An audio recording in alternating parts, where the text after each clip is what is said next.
Welcome to the Sport and Society Squad Pod, aka the SAS. Each week we bring you 3 sport or society stories to break down and give our sassiest takes. With those sassy takes, we do want to give you a content warning that some of the language used on the pod may be explicit. We ask that you please just be mindful of where you're listening and who you're listening with. With that, let's get into it. I'm here with co-hosts Arisan and Chelsea. How are we doing, friends? Good. I'm getting ready for vacation. I'm getting ready to get out of here. You're I was like, already whoa, on girl. vacation. Freaky vacation vibes. Anyways, before we get into the playbook for today, I want to go through a quick huddle. We will cover a few sport and society highlights from this past week so our listeners feel like they are in the know with the sports and pop culture world. Here are some huddle highlights that we won't be breaking down in depth, but think are worthy to note. So in sports news, y'all, I am on vacation already. This is going to be a fun episode. In college basketball news, Paige Buckers is the first UConn Husky to drop 40 points in the NCAA tournament. Paige also announced that she will be entering the 2025 WNBA draft. What year is she in She's college? a senior. She's a senior. You know what? It's wild that she's the first UConn Husky amongst like all of the notable DT Husky players. And Sue Bird, yeah. Sue Bird, Breanna Stewart. Like what? That's wild to me. So, Paige, wow, respect. Get it, queen. Mm-hmm. In sad news, Juju Watkins suffered an ACL tear in her right knee during a March Madness game the other week and will be out indefinitely. She was also named the U.S. Basketball Writers Association National Player of the Year. This is really sad. I will say she is a sophomore. I know Paige, she suffered an ACL tear, and like look at her now, she's come back. Yeah. Okay. So hopefully this is not the end, but heartbreaking regardless. Especially that it happened during the tournament too. So, yes. Kind of a bummer.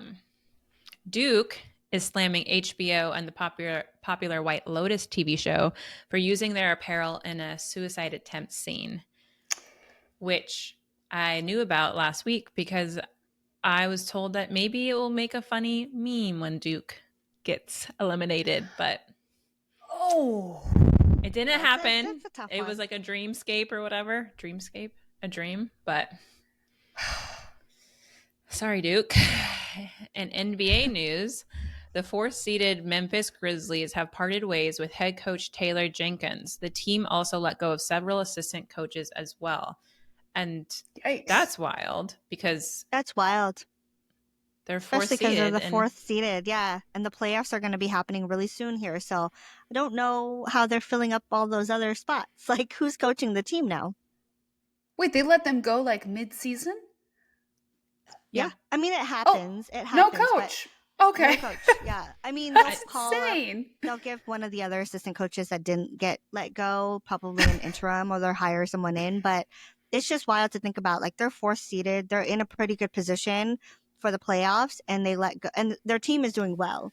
They let him go, and I think a lot of people are speculating that it's because Ja Morant, who's their star player, doesn't like the offensive scheme, even though it's winning games. So for they them. let go of the coach. Yeah, this is where I'm like, I can't wait to the drama behind the scenes unfolds. That, like come out under this. That's crazy. Milwaukee Bucks star Damian Lillard has sustained a deep vein thrombosis, which is a blood clot in his right calf. Lillard is on blood thinning medication, which has stabilized the blood clot and will continue with regular testing. He is out an indefinite period. Oh, wait, is this the second thrombosis of the season? I swear to God, we talked about that. Technically the 3rd, Wemby. actually, because there was another one before Wemby. Jesus. Too. So yeah, is this regular? I think this is the first time it happens, but this is the first time where there have been like 3 notable cases in one season. That's absurd. It's a scary thing, blood clots. So yeah, wishing hopefully he can figure out and get that stabilized under control. I don't know. Yeah. Hopefully it thins out with those thinners. Yeah. I don't know. In society news, Yolanda Saldivar, the woman who was convicted in 1995 for the murder of Selena, was denied parole late last week. So we like that one. Thank God. Right. Nintendo announced last week that the video game franchise The Legend of Zelda will be getting a live-action film adaptation set to release in March of 2027. I'm like low-key excited for this. This is cool as fuck. Really? I was obsessed Zelda was with Zelda, like N64. That was like my jam. I didn't know what I was doing, but it was really fun. Like I was probably like 5 or 6, just like, yeah. Yeah. Zelda. That's also Zelda local news, right? Nintendo is a local company and they're sponsoring the Mariners, or they have like a huge patch. Like the Mariners have a huge patch on their Is jerseys Nintendo now. local? I thought they were Japanese. Oh, actually, you're right. But they have a big. I was like, are we I think Japan? No, but I think they have a big office. I think you're right. They have Like, a they're huge, a big like we're presence. the They second. do. Yeah. Yeah. Sorry, we had to get sassy And with it. the tie to the Mariners. Okay, Okay. if you look at their jerseys now, they have that huge Nintendo. They're patch. embedded in the community. They are. They really are. Shout out Nintendo. Megan Fox and Machine Gun Kelly announced the birth of their daughter last week. So congrats to them. That's Their families. their families. I don't know. Moving on. The Sundance Film Festival will move to Boulder, Colorado after over 40 years in Park City, Utah. That's interesting. Apparently why. there was like a conversation. I don't know the reasoning. They talked about wanting to find like a quaint town with an artistic scene, and people like applied for it. And there was like 3 people in the final round. One of them being Salt Lake City. No, it was like Salt Lake, somewhere in Ohio, and then Boulder. I was like, what the fuck? Interesting. Who else applied? Dang. So apparently this is a thing. Park City was no longer quaint enough. I don't know. Sounds like maybe. Boulder's Maybe a Park cool City town. was tired of it. They were like, we don't want to fucking host Sundance anymore. We're tired of It's y'all. been here for 40 years. Yeah. This is an interesting one. Sean Kingston and his mother were found guilty of wire fraud and now face up to 20 years each of jail time. No, it's 20 years Somebody per call count. 9. Oh, So like, How do you know their that? lives. I saw. so they could do their entire lives. Yeah. For wire fraud. 20 years Somebody call per count. 911. Shawty's in a dancing Someone did call on 911. Someone called 911. Whoa. What the fuck? Okay, well, what a huddle, Arisan. But I'm ready to take us into today's playbook. So for today's playbook, we're going to start by discussing where the heck Miss Rachel has been. Then we'll break down the latest updates with March Madness and NILs. And then we'll finish with a recap of changemakers in baseball. I'm actually going to kick us off with our first topic. So Miss Rachel, where the heck are you? But in all Miss Rachel. Well, yeah. And so this story, like, it's circulating the parenting and kid community, neither of which I'm really a part of. Yeah, I don't think any of us are really a part of. Somehow the story has come across my table, though. So where is she? And I think it's important to say, like, who is she? So for our listeners who don't know, Miss Rachel is a YouTuber who started her channel in 2019, but shot to fame during the 2020 pandemic. Her videos are kid-focused, and she started them after she realized there was a lack of media resources for kids like her son who had a speech delay. So I definitely didn't know that context. Additionally, I thought like some numbers would help put her into context of like why this is kind of important. She has over 14.1 million subscribers and 118 videos that have over 10 billion views. So she's a big deal. Like, just put something on loop and they're gonna sit there and watch it all day. Like, yeah, well, and, they're thorough. I mean, the episodes she released on only 118 only, but like thinking of how people are like making content these days, they're like 30 to 60 minutes, and that's long. Yeah. So I understand why people have been into Miss Rachel, but the drama, if you can really even call it that, is that Miss Rachel has been noticeably quiet on her YouTube in 2025. So her last YouTube video that she posted was from early January 2025. So that's, February, March? We're almost going on 3 months of no video. And so during this time, I hate when that happens, when you like get spit stuck in your throat and your voice changes. During this time, of Quiet so with Miss worked up on Rachel. this. Well, yeah. I'm emotional, even though I'm not part of the community. Anyways, during this time like that she's been quiet, though, it's noticeable that on Netflix they released 4 episodes, in the first 4 episodes of what they're calling, Miss Rachel, on just available on Netflix, which features just compilations of her popular videos from YouTube. And apparently more episodes are slated to be released later this year. So there's still like variations of content going out. She's not silent on all social medias, but it's just that her YouTube has been quiet and people rely on that. And so she then posted a couple weeks ago a photo on Instagram, and fans in the comments, in my opinion, were wilding out. One person literally wrote in the comments, "When are we getting more episodes? I feel like since you've signed with Netflix, we don't get good content anymore." To which Miss Rachel actually responded, and she said, "I'm sorry, we've had some family things to attend to. Nothing to do with Netflix, as that is content from YouTube." She then added to another fan, "I will make a little video tomorrow to help," which didn't end up happening, but that's like the latest that we have.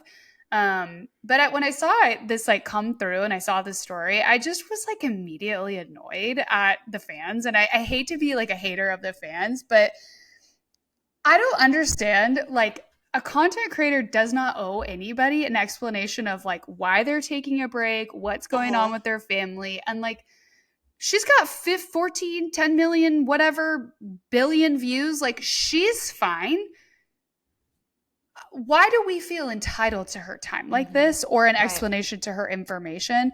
So I just thought the story was interesting. Like, I hope Miss Rachel's okay. I'm sure that these kind of negative comments are floating to the top, and there's a ton of people behind her who are fans that actually understand that maybe there's just something going on and it's gonna be quiet for a while, and I'm gonna do my own thing. I might have to adjust. I'm sure there's a large population of people who think like that, but these negative comments just rise to the top. And I'm if she's going through something, this has to be just dragging her down more. Like, what would make you want to create content more for your fans if they're just dogging on you when you're taking a break? I mean, this is the first time she's gone silent since 2019. It's crazy. That's a long ass time to not take a break. So I don't know. This is just kind of a developing story still, but curious your thoughts. I feel it's always like really interesting. Go ahead, Arison. No, I think this story shows, yes, the entitlement piece, but I think it's the blurring of lines between social media and the online world and real life and the real world. And like a parasocial relationship. Like, yeah, and it's like we know her. Exactly. We know her. We're entitled to her time. She does this for us because we've, taken her content and ingrained it into our like day to day and like raising our kids type thing. I mean, I'm not saying that people are using Miss Rachel to raise their kids instead of them, but it's like, I think so often with especially creators or with celebrities or with anyone, you think what you see online or anything like that that's their full life. And usually it's such a fraction. Yeah. And if Miss Rachel decided to never come back online again, she can do that. Like the fact that she even said, "I'm sorry," like you said, kind of pisses me off. She doesn't owe anyone an apology. And I think this is just remembering that people are human, and like what we post on social media and our identities on social media often are such a fraction or even aren't fully us. And that can get lost a lot in today's world. Yeah. Yeah, I would agree. I also just feel like, in your actual relationships that you have with people that you follow online, you're not getting everything. And I know I want to say people understand that. I hope to think that people understand that you're not entitled to even the people that you know and the relationships you already have. So for folks who are creators, that's their job. They're just doing their job. And just like you wouldn't have to explain where you're going on vacation and why you're going on vacation, why would they have to do it for you? And I know there are some folks who are like really adamant about the fact, like, we pay for her. Like, she is making money off of the content that we consume. But again, like you were saying, Chelsea, she's fine. Like she still has all those videos up, and you can watch those videos if you're really freaking like itching for content. I guarantee the kids don't fucking know. Yeah, and there's probably someone else doing it. Like, Yeah. she can't be the only person creating content. Sure, she's maybe the best, but she's not the only person out there. That's like a lot to put on somebody. Yeah. And I mean, to that piece too, like if there is something going on with her family, I hope that this isn't like kind of, getting in the way of her just focusing on that, because that would suck. Yeah. That would just be really terrible, just on a humanistic level, like to have to deal with all of this and backlash. But it reminds me of a story. It reminds me of the Caitlin Clark story that we did a few months ago. And we were talking about how there were a lot of quote unquote fans who were just really terrible to, other athletes and other players. And we talked about how whether or not we could even call them fans of hers, like, can we even call them fans of the sport?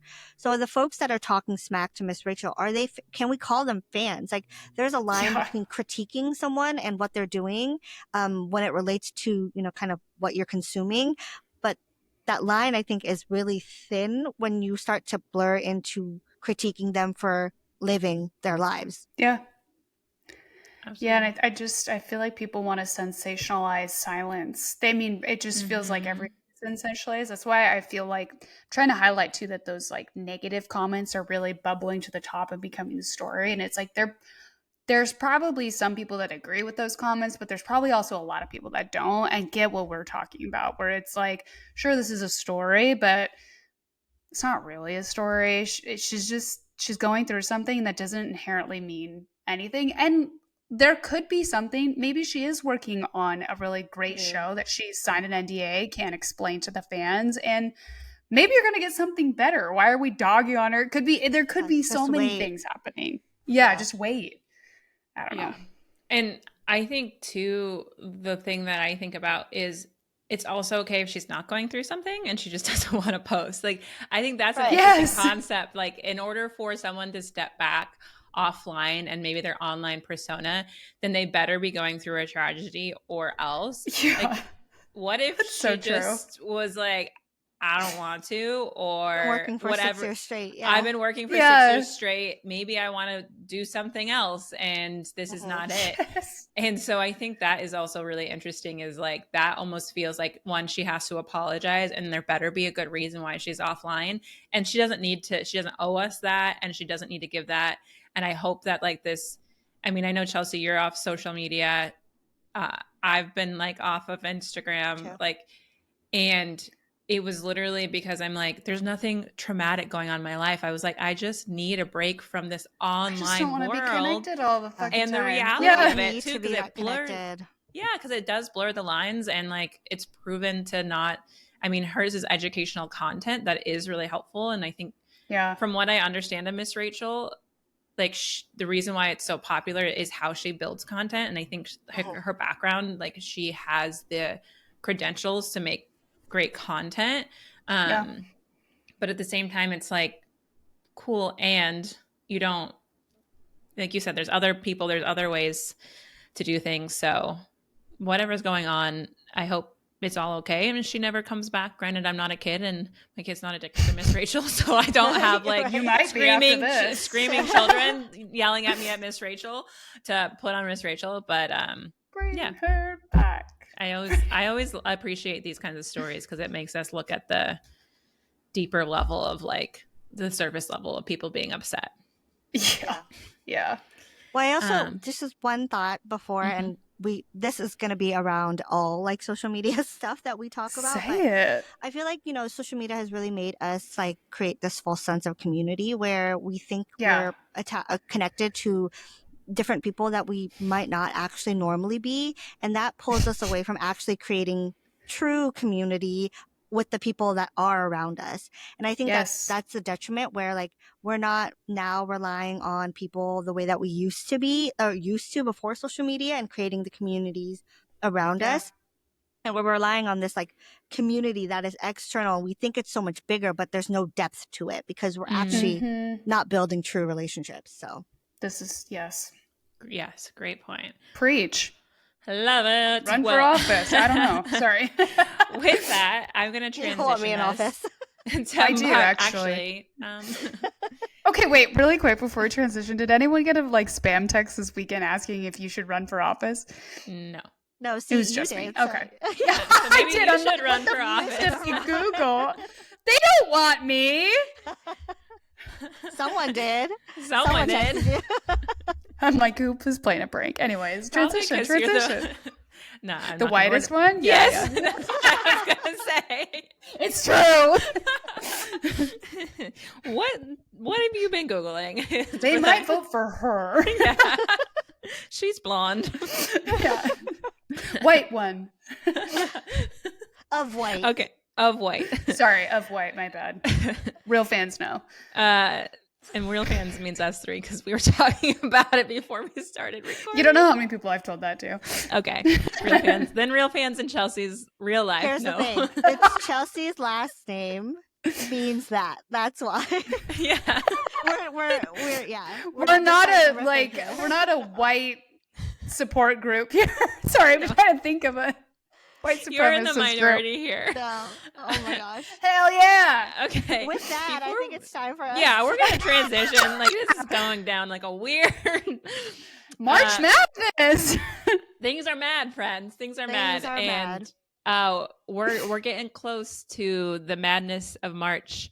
And it, trickling into April, but we have today. I'm going to get a quick update on what's going on in the tournament and then getting into the NIL side of things a little bit. But to start on the men's side, we have all 4 number 1 seeds making it to the Final Four. And this is the first time since they expanded the bracket to 64 teams in 1985 that all number 1 seeds made it into the Final Four. What does it mean? That's right, because you were saying there was more parity with the men's tournament than there are with the women's tournament. That was more as expected, but the men's one is usually weird. And there was more upsets and stuff, but as far as all 4 number 1s being in, that's pretty significant. What's interesting too on the women's side, as of this recording, the Final Four hasn't been set. So by the time this comes out, it will have been set. There's still potential for all four of the number 1 seeds in the women's side. I don't necessarily think that's going to happen, but I'd love to see it though. We'll see. I might be eating my words as you're listening to this right now. But as of this recording on the women's side, South Carolina topped Duke 54. Fuck off. Yeah, so fucked my bracket up. Yeah, that the bracket that you thought you were filling out was the men's bracket, which is why you had Duke winning. So it's weird about it. But this all makes South Carolina's 5th straight Final Four appearance. Go Dawn. So yeah, just dominating. Yes, and then UCLA beat LSU 72-65 to make the program's first ever Final Four appearance. Ever? Wow, seriously? Yeah, first ever. UCLA? Mm-hmm. Wow. First ever. Good for them. Yeah. And you picked them, did you not? No, I didn't. Okay. I picked UConn. Wrong. I think I picked South Carolina. And by the time of this recording, we'll have Texas versus TCU. And then it will be USC versus UConn. And now USC, because Juju tore ACL, that will change the dynamic. So UConn's the number 2 seed here. Texas is a number 1 seed. So if Texas wins and if USC beat UConn, that's how all 4 potential seeds can be. Is where Haley Van Lith ended up, right? Okay, yeah. She's having a good little run here. Yeah. So that's kind of what's going on in the March Madness of things, and that Final Four kicks off this weekend. One thing I wanted to bring up, because we talked about kind of the money side of March Madness and how NCAA makes money, I thought it would be good to just dig in a little bit about the individual NILs, name, image, likeness, so the individual players and how they're kind of making money within this March Madness. So I wanted to start by just listing out kind of the top 4 athletes for men's and women's that made it to the tournament this year, to just kind of give you an idea of who the top money makers in the tournament are. Because I do appreciate to when the top money makers are also performing pretty well. So on the Play women's the song. Sorry. the top NIL is Flage Johnson, who's in LSU. This is hard to like break down the separation because she does have a lot of NILs and sponsorships, but she's also a rap artist, and so she's made money there. So which in my mind does not technically count as NILs because that's a separate career. Yeah, She's a hustler. But she is. And then followed, you have Paige. She's the second. And then you have Haley Van Lith. She is the top. She was at TCU. She transferred there. So she's as a grad student. So she's kind of, I think this got to be her last year of eligibility if she's like grad student. I think it is. Yeah. And she's with TCU. And then in fourth is Juju. With USC as a sophomore, and there was two others on the women's side that make more NILs, but they didn't make the tournament, so we're not going to talk about them today. Okay, but they're not part of the madness. On the men's side, number one is Cooper Flagg, who's with Duke, and he's the top earner. And all these four for the men's side is making over $1 million in Jesus fucking deals. Christ. I think Flage and Paige are confirmed to be over $1 million. I think Haley and Juju aren't there yet. This is where like numbers, not everything's reported, so it's still quite a bit of money. Juju's only a sophomore. Yeah. I was gonna say that's like, a lot going on there. Yeah. So we got just Cooper it well. from Duke, then we got Braden Smith of Purdue, and then PJ Haggerty of Memphis, and then Cam Jones of Marquette. I love that name, PJ. I love Haggerty. And to your point, I think you said Wahida last week. I think it's because I've been more in tune to women's basketball. I didn't know all these dudes on the men's side of it, even though they're racking in millions. I recognize is Cooper. Like the only name I don't know recognize any is of Cooper these Flagg. people. The rest of them, I can't say I've ever seen play, but that's on me. Yeah, but yeah. The women's Cooper side, Flagg. Do we like him? Because he's kind of giving I hate Christian Laettner vibes. Who? Huh? Cooper Flagg. So you guys know who Christian Laettner is? Nope. What? Should I? No. Are you serious, Duke? There's a whole document. Fuck. Here I am, sports knowledge. Oh. People fucking hated this guy on Duke. Okay. He's kind of a No, I think yes. people actually Wait, I know who you're talking much about. Enjoy Cooper Flagg. I think for the most part, people enjoy him. Yeah. He's just giving a similar look. I feel like Duke always has assholes. Well, they're very white, always usually, and their star is always a big white dude. So, yes, yeah, fair. And Cooper's no exception, but he's a freshman, so he's got a long. Well, he's. I don't mean to put that on him. I don't mean to put that on him. He's expected to in the 2025 draft for the NBA potentially. That's wild. So. Shit. Okay, but anyways, one thing that wow. I wanted to bring up, which I thought was how NILs or how companies use March Madness, because remember the viewership, the craziness, the madness of it, that they will make specific March Madness type specific deals and things to try to like, because there's so much there's so many games, so there's so much more potential for ad time and time, whereas like a college like a football championship or other kinds of sports, you don't have this long and this much airtime. Excuse you. So one big like notable move that I love is South Carolina's Malaysia Fulwiley, who's a sophomore. She debuted in the Sweet 16, her Curry shoes. So Curry brand under Under Armour called Budge. So she was she was using the game to debut her shoes. So I'm like, a little bit of business power move. And then I thought this was funny. Miralax. Yep. You heard that right. Miralax. Is inking. That like Yep. It's definitely the stool softener. Stool softener? Yeah. So is inking this bunch of women's NIL partnerships during the tourney, but the catch is all the players that they're signing wear the number 2 on their jersey. I love that. Yeah, so it was, Marketing I think, team yeah, Duke, Vanessa, Tennessee. There's someone from Duke, Tennessee, North Carolina, Kansas State, UCLA, and Oklahoma. So they just like signed a bunch. That's and awesome. then Chelsea, you're on mute, friend. Yeah, and then what the fuck? Can you hear me now? Yeah, you're silent. So someone was trying to silence you. Silence you herself. Yeah, maybe the white one. And then you guys know the Celsius. Have you ever had a Celsius? That's like Miralax, but different. Yeah, I don't really love it. I feel like Celsius has done such a good job with brand placement and partnership that it's convinced a whole group of people that this is actually good, and I don't think it's good. Like I tried it. Is it? You'll get a heart attack. Drink? Are you kidding me? Yeah, it's like apparently a healthy energy drink. But I tried it once, and someone was like, "Oh, I got this whole case," and I was like, "You like this? Like, why do you drink this?" It's like I saw a podcaster having it. I was like, "Huh." Well. But anyways, like I said, they are good with the brand placement. You don't need a good product if you just manipulate the mind, because they signed NIL deals with players from every NCAA tournament team. Jesus. So they're never out of the picture. So they almost made like a player bracket so that they had. That's so smart. Isn't that smart? Yeah.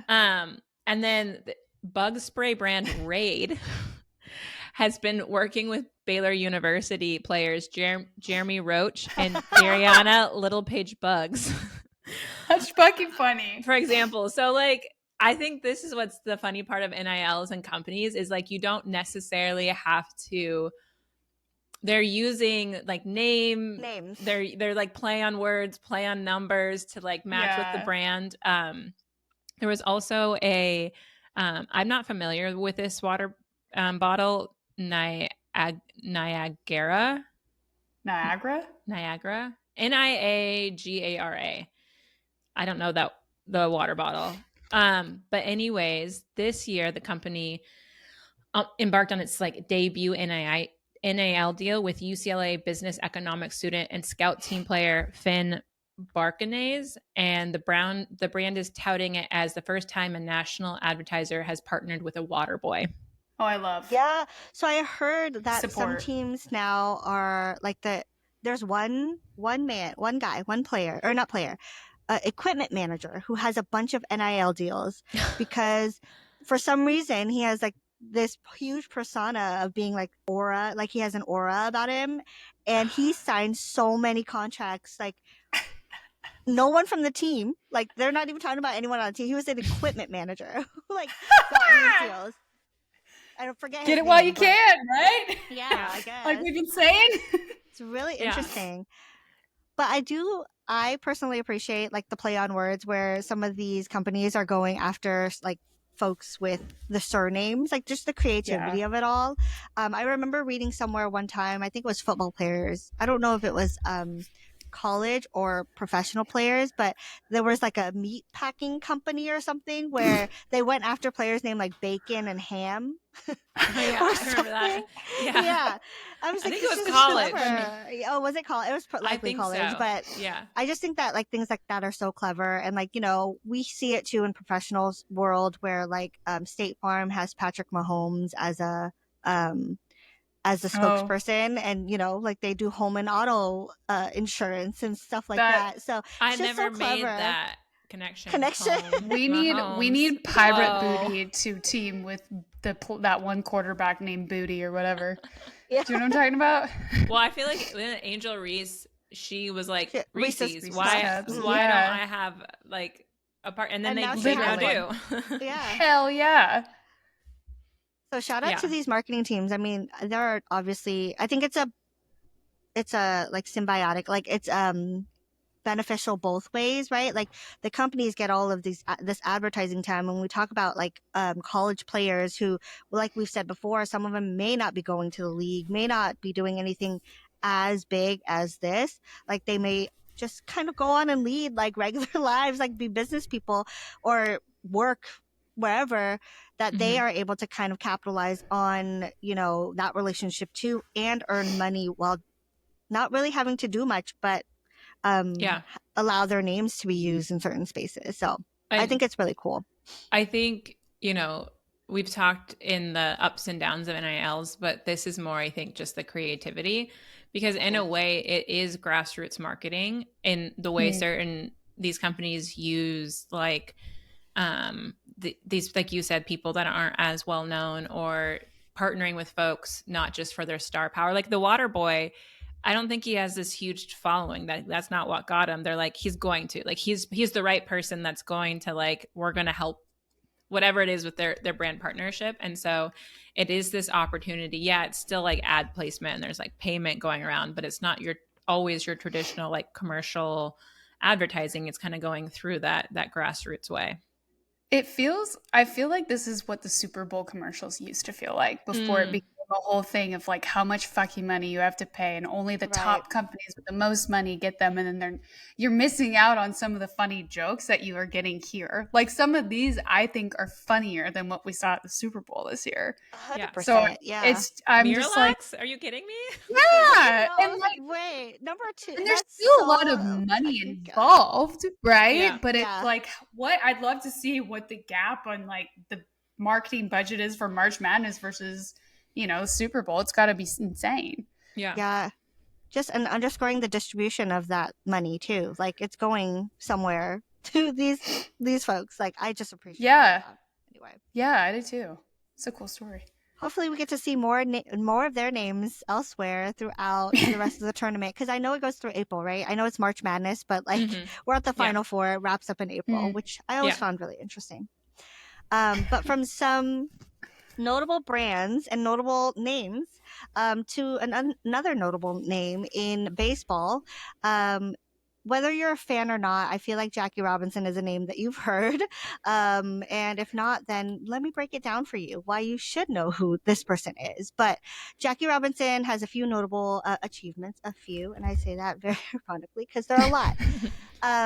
He was the first Black player in the major leagues. He played with the Brooklyn Dodgers in 1947. So if you think about that, that wasn't that long ago, but he really kind of broke ground on that. Over the 10 seasons he played with the Brooklyn Dodgers, he was a 6-time All-Star, which is the majority of his time in the league, won the 1949 National League MVP, and helped the Dodgers secure a World Series title in 1955. He was also the Rookie of the Year, the National League batting champion. The number 42, which is the number he wore, is retired by all Major League Baseball teams. So everywhere you go, you're going to see the 42 posted up. He also made the Major League Baseball All-Century team. And then not only was he freaking great at baseball, he also was UCLA's football leader in rushing and passing in the 1940s. The fuck? Yeah. And then while he was in college, was a 2-time Pac-12 leading basketball scorer. So sorry, that man can do everything. Just a few things. Just like kind of talented. And that's just on the basketball side, right? He obviously, as the first Black player in a predominantly white sport, also contributed a lot to like the civil rights movement and supporting and uplifting the kind of the needs of the Black community as well, and just fighting for equality all the way around.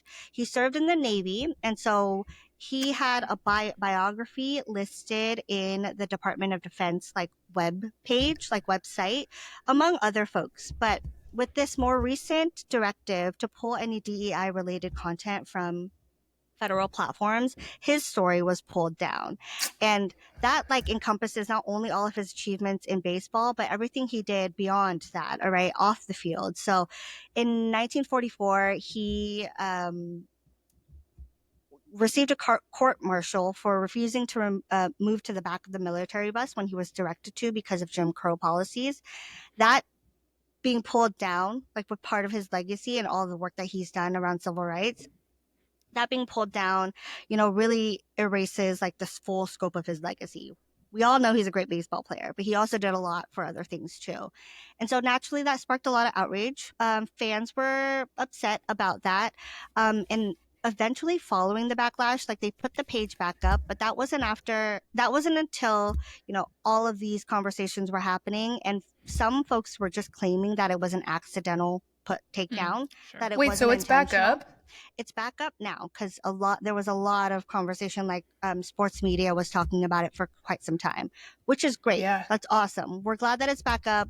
I think even if it had been taken down, his legacy does not get erased just because of that. True. But it's the principle of the fact that, we're saying that this notable figure in history, that their contributions don't really matter if we're not highlighting it in this way.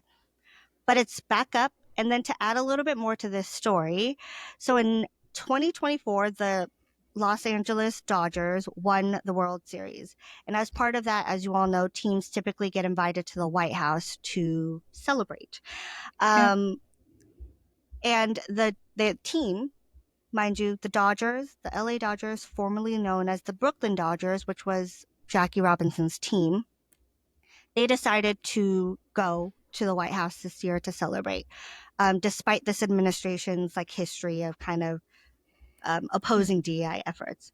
So given that Jackie Robinson, Branch Rickey, who was I think the owner or the general manager of the team who signed Jackie Robinson, and Don Newcomb all fought for racial equality. Some are arguing that attending this event contradicts the team's legacy, which I can see. And then, I also feel like some will argue that you keep sports and politics separate, but I don't know. You all have heard shut up and dribble, right? I think we've heard that more recently. Yeah. And it's kind of messed up because I do believe being a person of color means you navigate the world no matter what, in a politicized way. No matter what you do, it's going to be politicized. And so it's hard to really separate the two. You can't just remove that part of their identity and just say that they're athletes and that's what they should focus on. And it's really interesting that the Dodgers have made the choice to go. I'd be curious to see who ends up going and which of the players end up opting out. When are they going? I think it's in April that they go. Okay. April or May. I forget when it is, but it's sometime during the season. But a few things to note here too. So some notable things, crossovers a little bit. Billie Jean King is a co-owner of the Dodgers. If you don't remember Billie Jean King, she was a tennis player that we talked about who, did a lot by way of women's equality. Yeah. She hasn't said anything publicly about the attendance to the White House, but she has expressed in the past some disdain towards, the current administration's approach to things. And it also contradicts all of her work that she's done too. And then Mookie Betts, who's one of their notable players for the Dodgers currently, large advocate for racial justice. And when he was with the Boston Red Sox, when they won, decided not to go to the White House when they were invited during the first administration, but has made the decision. I think he's actually thinking about going this year, has not necessarily said he wasn't. So be curious, if they do end up going, or if he ends up going, how he ends up showing up. I would love all the players showed up with Jackie Robinson's jersey on 42, or something. Yeah. But that's kind of one of the more notable conversations that have been happening in the last week as it revolves around baseball, especially because it was the first opening weekend and this was such a huge story to happen outside of sports. But curious what your thoughts are on it. Had you heard anything? I feel I don't know, the whole piece about removing your part of your identity just to be an athlete, that we can't. It's hard to do that. Yeah. I don't know, this one's always so hard for me because it's I think of the flip side when we put too much on athletes to represent groups, and there's this pressure that they must, because they are in this position, they do have a big platform, that they must speak on things. And I kind of go back and forth. I think it's up to the player, and so that's why I think it's up to the player. Not every player is going to know everything about every issue. This one's pretty big. I don't know how you wouldn't know about this one, especially if you play the sport. So I feel there's real power, but it's kind of the first story we did. I think you have to take it with just at a glance of this is fucked up, but maybe they will show up and do something like you're saying, or maybe they're trying to show up to say that, like, you know what, even though that everything else feels really crazy, we're going to try to stay true and traditions that have always happened, whether we agree or not, and try to like reinvent that of like, we're not just going to go back and forth every time if something doesn't always align with us or something. I don't know. But I find it really disappointing that it has to be like taken down. And that's part of this, policy, is that we're going to erase. And I do find power easy to say, as not being someone that's had to do any of this work. But I think it's easy to say, but like you said, just because they took his story down doesn't mean it's not important. And all those numbers speak for themselves. Like all the different things he did, like we didn't forget just because it came down. So do I think that was the right choice?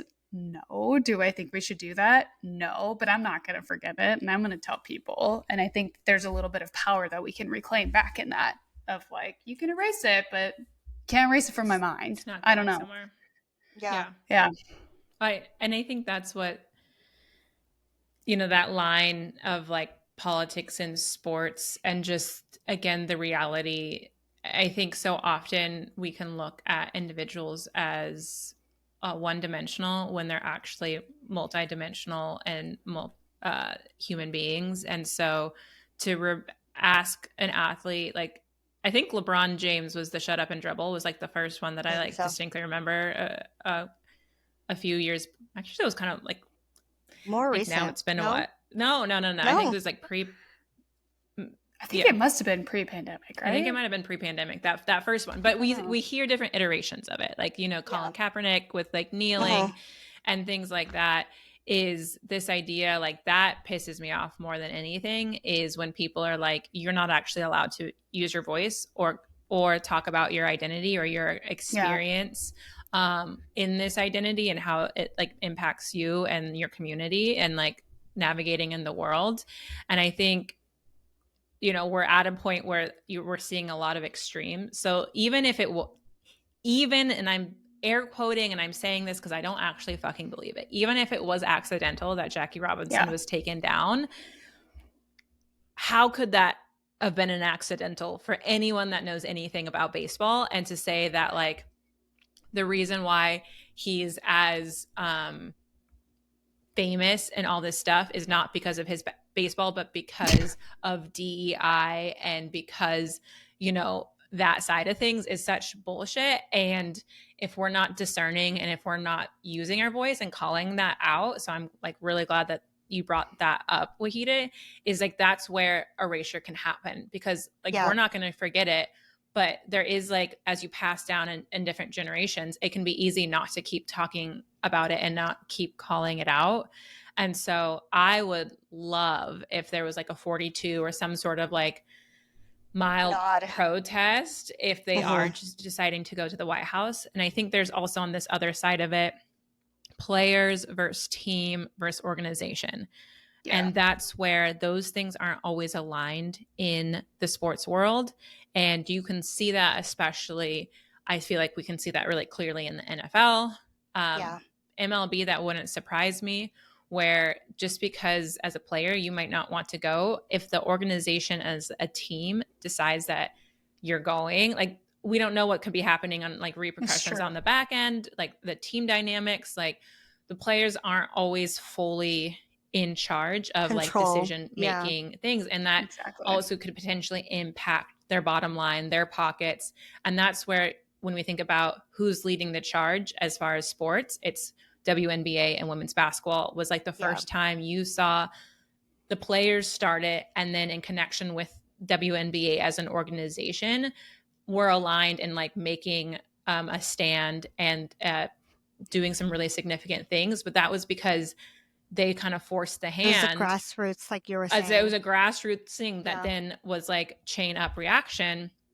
And so, but there was a lot of people in the grassroots and the lead up to that didn't want to be part of the protest, be part of this stuff, because they're like, this is my livelihood. And I have family members that I support on this. And so I think that's another thing of it. It's not just as easy as whether or not I want to speak up about it, the implications of how this can go even further on people's lives. And so That's why it really pisses me off when people are like, just play sports, just shut up and dribble. We Like, can't like we there's can't check that's those such, identities out the door, yeah. right? And like Chelsea, to something that you said earlier, and I don't think this is what you meant by it at all, but this is what it made me think of, was like, we have, just because people have these platforms doesn't mean we should expect for them to speak up on certain things. And I don't think that that should be the case. I think there does come some sort of power with that privilege of having the platform. So, you are positioned best to be able to speak on things, to have other people hear the message in a different way. But I don't think that that is a responsibility that we should put on athletes or on movie stars or anyone with that kind of platform. But what I think is, like, this isn't an indictment of whether or not they should be doing things. I think it's more of a indictment on the system. If they want to say something, they should be able to say it, right? Like, exactly. if they do, like, make a stand, or if they have something to say that is critiquing a system, then they should be able to share that, as opposed to saying, no, you need to sit down and just do your job, or just shut up and dribble, or whatever it is. So it's not so much that there's an expectation around it, but more so like, if they choose to, then we should allow them to, because like we've said, they're human beings and they have to navigate this world in a certain way, considering all of their different identities too. Exactly. And yeah. But well, thank you for rephrasing that more eloquently, because I'm like, you're right. It's like I am like, they should be able to, but also I would say it's like a lot of pressure those to comments. make. There's a lot of pressure on them. Yeah. And I think that there are some, would we call them fans or not, that do look at these people and say, well, if you're not saying something, then it doesn't matter to you. And I am like, why are we looking at them for the answer for this? Sure, they have responsibility, but why are you basing your whole thing on just this? Like, I don't think that's fair to the player. Yeah. Or on the other side, they say something and then you got people burning jerseys and shit like that. And you're like, there's just we so shouldn't much be looking to like our celebrities and stuff for that kind of guidance. We shouldn't be. Exactly. And I think that's my point of it. And that goes to the Miss Rachel story, or the blurred lines of like, I think people can get really hung up on that, into like what you even said, Wahida, that connection, that community, this like almost ownership. I think that sometimes it can feel like they like have, and it's like, you don't have ownership over these things. And like, well, but we love Jackie Robinson here on the pod. Love the movie 42. And fuck that, okay? I'll say it with this platform.